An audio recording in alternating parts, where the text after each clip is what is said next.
Salam pembuka untuk Anda semua. Selamat datang lagi di pembahasan mendalam kita.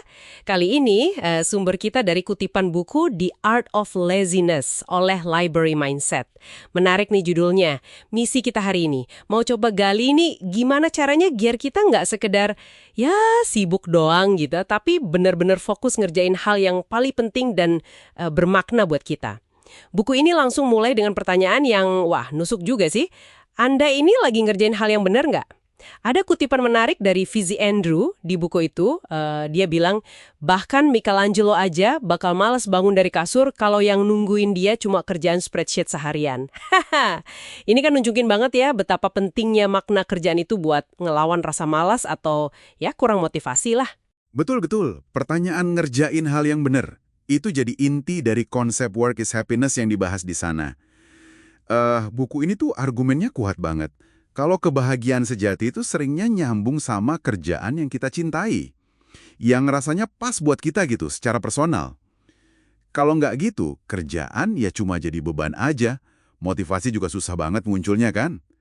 Malah, ada saran yang lumayan berani juga di buku ini.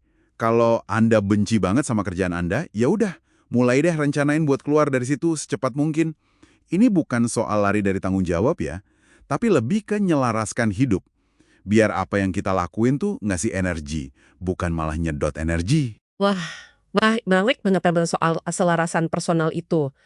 Tapi buku ini juga realistis kan ya? Di bagian Don't Run Away from Hard Things, kita diingetin kalau cinta sama kerjaan atau ngikutin passion, ngerjain hal yang bener versi kita, itu ya bukan jaminan jalannya mulus terus. Contohnya Vincent van Gogh itu kena banget. Dedikasinya ke melukis kan luar biasa ya, intensitas kerjanya tinggi banget.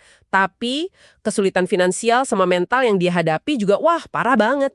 Nah, terus gimana caranya kita bisa tetap bertahan ngerjain hal yang bener ini meskipun tantangannya berat gitu?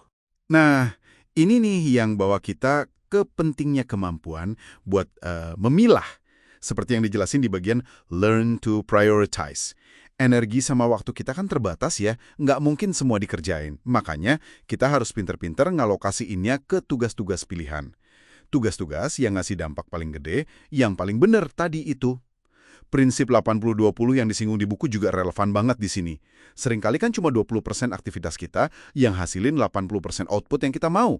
Jadi ya fokus aja ke 20% yang krusial itu.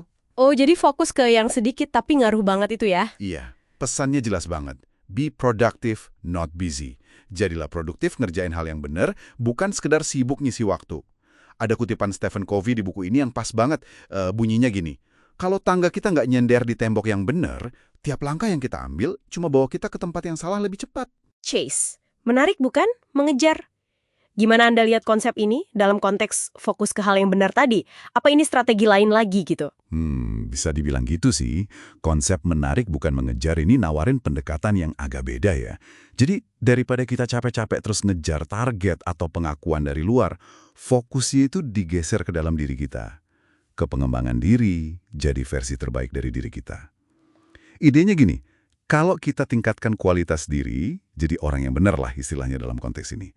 Nanti peluang bagus, orang-orang baik, hasil yang baik, atau hal-hal yang benar lainnya, itu bakal secara alami ketarik ke kita. Datang sendiri gitu. Jadi bukan pasif nunggu ya, tapi aktifnya tuh di dalam, membangun fondasi diri gitu. Betul. Fokusnya ke membangun fondasi internal yang kuat. Kayak kita ngerawat taman diri kita, biar kupu-kupu pada datang sendiri. Ini agak nantang gagasan hustle culture ya, yang seringnya fokus ke ngejar-ngejar dan mengejar terus tanpa henti. Oke. Jadi kalau kita tarik benang merahnya nih dari pembahasan kita soal The Art of Laziness ini, intinya tuh ada di kesadaran sama pilihan kita sehari-hari ya. Penting banget buat secara sadar milih kemana energi kita mau diarahkan. Pastikan kita nggak cuma sibuk, tapi sibuk ngerjain hal-hal yang emang beneran nyambung sama nilai dan tujuan kita. Itulah hal yang bener buat kita pribadi. Dan ini jadi sumber motivasi yang paling asli, yang nggak gampang hilang gitu aja. Ya, tepat sekali. Dan ini langsung bawa kita ke refleksi personal buat Anda yang dengerin. Coba deh, tanyakan ke diri sendiri. Apa ya implikasi dari obrolan kita ini buat hidup Anda sekarang? Aktivitas harian Anda, tugas-tugas yang Anda kerjain, itu udah beneran bikin Anda makin dekat sama yang paling Anda anggap berharga? Udah nyender di tembok yang bener belum nih tangganya? Ini pertanyaan penting loh buat direnungin jujur. Iya juga ya, pertanyaan yang dalam tuh. Nah, sebagai penutup nih, ada pemikiran terakhir buat Anda bawa pulang. Ini terinspirasi dari bagian akhir buku Wake Up. Pengingat aja sih kalau waktu kita ini kan berharga banget ya, dan terbatas. Jadi jangan nunda-nunda lagi buat hidup sesuai sama apa yang Anda anggap benar dan penting.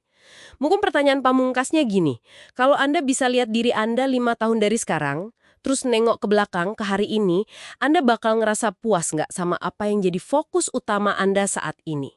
Waktu kan jalan terus nih, mulailah kerjain hal yang benar versi Anda. Yes, sekarang juga.